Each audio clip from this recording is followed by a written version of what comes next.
আসসালামু আলাইকুম সুপ্রিয় শিক্ষার্থী বন্ধুরা।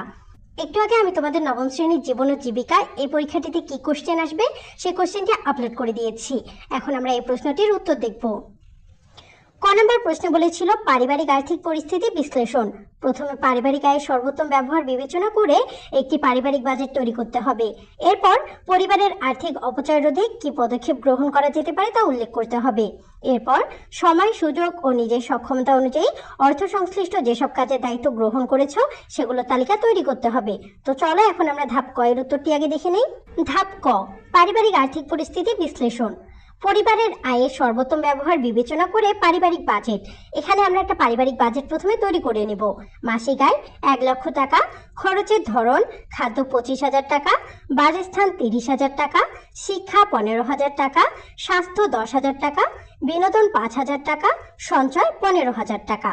এই যে মাসিক আয় 1 লক্ষ টাকা, এখান থেকে আমাদের খরচের ধরন হতে পারে আমরা যে খাদ্য খাই এই খাদ্যে 25,000 টাকা, বাসস্থান মানে আমরা যেখানে বসবাস করব এই বাসস্থানে 30,000 টাকা, শিক্ষাতে 15,000 টাকা, স্বাস্থ্যে 10,000 টাকা, বিনোদনে 5,000 টাকা এবং এই যে খরচগুলো করার পর আমাদের সঞ্চয় থাকতেছে 15,000 টাকা। তাহলে পরিবারের আয়ের সর্বোত্তম ব্যবহার বিবেচনা করে পারিবারিক বাজেটটা আমরা তৈরি করলাম। এরপর আমরা দেখি পরিবারের আর্থিক অপচয় রোধের পদক্ষেপ। আমরা কিভাবে আমাদের অপচয়টা রোধ করতে পারি যেন আমাদের এত খরচ না হয়। আমরা অনলাইন কেনাকাটা কমিয়ে দিতে পারি। তাহলে অনলাইন কেনাকাটা কমানো, বিদ্যুৎ ও পানি ব্যবহারে সাশ্রয়ী হওয়া, অপ্রয়োজনীয় সাবস্ক্রিপশন বাতিল করা, অর্থ সংশ্লিষ্ট দায়িত্ব, পারিবারিক বাজেট তদারকি করা, সঞ্চয়ের পরিকল্পনা করা, মাসিক ব্যয়ের তালিকা তৈরি করা।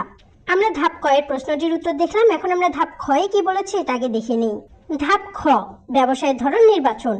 প্রথম ধাপের পারিবারিক আর্থিক পরিস্থিতি বিবেচনায় নিয়ে পরিবারের জন্য উদ্ভাবনীমূলক একটি ব্যবসা নির্বাচন করতে হবে। সেটির মেয়াদ কেমন হবে, স্বল্প, মধ্য নাকি দীর্ঘমেয়াদী তা উল্লেখ করতে হবে। এই ব্যবসায়টি কেন বেছে নেওয়া হলো, তার যৌক্তিকতা অর্থাৎ পরিবারের চাহিদা ও সুযোগ আছে কিনা, আয় ব্যয়ের সাথে সঙ্গতিপূর্ণ কিনা, সম্ভাব্য ঝুঁকি মোকাবিলা করা যাবে কিনা ইত্যাদি উল্লেখ করতে হবে। এখন আমরা ধাপ ক এর প্রশ্নটির উত্তর দেখব। ধাপ খ, ব্যবসায়ের ধরন নির্বাচন। পরিবারের জন্য উদ্ভাবনীমূলক ব্যবসা নির্বাচন। ব্যবসার নাম আধুনিক কৃষি প্রযুক্তি ও অর্গানিক ফার্মিং। মেয়াদ দীর্ঘমেয়াদী 10+ বছর। তাহলে আমাদের উদ্ভাবনীমূলক ব্যবসাটি আমরা প্রথমে নির্বাচন করে নিলাম। আমরা ব্যবসাটির নাম দিলাম আধুনিক কৃষি প্রযুক্তি ও অর্গানিক ফার্মিং। মেয়াদ দীর্ঘমেয়াদী হতে হবে এবং 10+ বছর। যৌক্তিকতা পরিবারের চাহিদা ও সুযোগ। বাংলাদেশ একটি কৃষি প্রধান দেশ। বাংলাদেশে কৃষি একটি প্রধান খাত। আধুনিক প্রযুক্তি ব্যবহার এবং অর্গানিক পদ্ধতির মাধ্যমে উৎপাদন বৃদ্ধি করা সম্ভব। আয় ব্যয়ের সাথে সঙ্গতিপূর্ণ। প্রাথমিক খরচ বেশি হলেও দীর্ঘমেয়াদে মুনাফা ভালো। এখানে আমাদের প্রাথমিকভাবে খরচ বেশি পড়লেও আমাদের দীর্ঘমেয়াদে মুনাফা ভালো পাওয়া যাবে। এখানে একটি সম্ভাব্য ঝুঁকিও রয়েছে, প্রাকৃতিক দুর্যোগ, বাজার মূল্য ওঠানামা। প্রাকৃতিক দুর্যোগের কারণে এখানে একটু সম্ভাব্য ঝুঁকি রয়েছে এবং বাজার মূল্য মাঝে মাঝে ওঠানামা করে। শিক্ষার্থীরা, আমরা ধাপ ক এবং খ এর প্রশ্নের উত্তরগুলো দেখলাম।